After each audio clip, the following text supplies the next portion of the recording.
सुनो, एक का दूसरा क्वेश्चन है 6 क्यूब प्लस 1 है, 6 क्यूब प्लस 3 है, 6 क्यूब प्लस क्या है 5 है। 5 को आप दिखाना है कि आपका एक धनात्मक विषम पूर्णांक है कि नहीं है।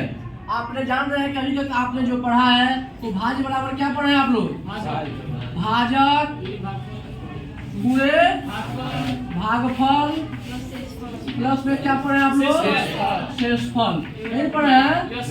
आप समझिए इसके लिए एक आप नोट किया है कि a बराबर क्या होगा आपका b क्यूब प्लस में क्या होगा आपका r आपका शेषफल है, आपका b आपका भाजक है कि नहीं है। अब देखिए आपने जो लिखा है क्वेश्चन 6 क्यूब प्लस 1 है, 6 क्यूब प्लस क्या है 3 है, 6 क्यूब प्लस क्या है हमारा 5 है, एक हमारा a है, b की जगह बढ़ गया क्या है 6 है कि नहीं है, यानी b बराबर क्या हो जाएगा हमारा 6 हो जाएगा।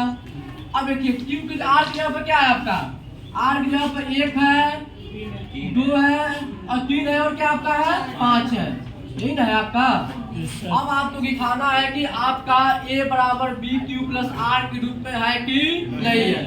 अब सपोज करिए a बराबर आपका b की जगह पर क्या है जगह 6 है, यानी 6 हो जाएगा, होगा नहीं होगा आपका क्यू को क्यू ही आने कीजिए और आर की जगह पर पहला क्या हो जाएगा हमारा 1, होगा कि नहीं होगा आपका। ऐसे फिर से a equal to 6 cube plus में क्या हो गया हमारा 3, ऐसे a इक्वल टू क्या हो गया हमारा 6 क्यू प्लस में क्या हो गया हमारा 5 हो गया। अब देखिए कभी भी जो है भाज्य बराबर भाजक गुणे भागफल प्लस शेषफल, कभी भी शेषफल भाज्य से इससे क्या होता है कम आता है। जैसे मान लीजिए कि 4 भागा क्या करिए हम आप लोग 9, तो 4 गुना 8, 9 में 7 यानी रिमाइंडर कभी भी इससे कम आएगा कि नहीं आएगा। अब आपका रिमाइंडर यानी हमारा यह भाज्य है ना, भाजक है, भाजक से कभी भी कम आ रहा है कि नहीं आ रहा है आपका, यानी भाजक हमारा क्या है 6 है। 6 होने का मतलब ये है कि हमारा 1 से लेके 6 तक आने की चांस है, यानी 0 हो सकता है, 1 हो सकता है, 2 हो सकता है, 3 हो सकता है, 4 हो सकता है और क्या हो सकता है 5, 6 नहीं होगा। वैसे कभी भी क्या आएगा हमारा नीचे आएगा। अब जब आपको मान लीजिए नया आपको लॉन्च करना है a बराबर 6 क्यूब प्लस क्या है हमारा 1 है, यानी आपका r क्या है शेषफल है। जब शेषफल है तो a equal to 6 cube plus में क्या लिख सकते हैं 0, पहला होगा कि नहीं होगा। ऐसे a equal to 6 cube plus में क्या हो जाएगा आपका 1, a equal to 6 cube plus में क्या हो जाएगा आपका 2, a equal to 6 cube plus में क्या हो जाएगा आपका 3, ऐसे a equal to 6 cube plus में क्या हो जाएगा आपका 4, a equal to 6 cube plus में क्या हो जाएगा 5, यही होगा आपका।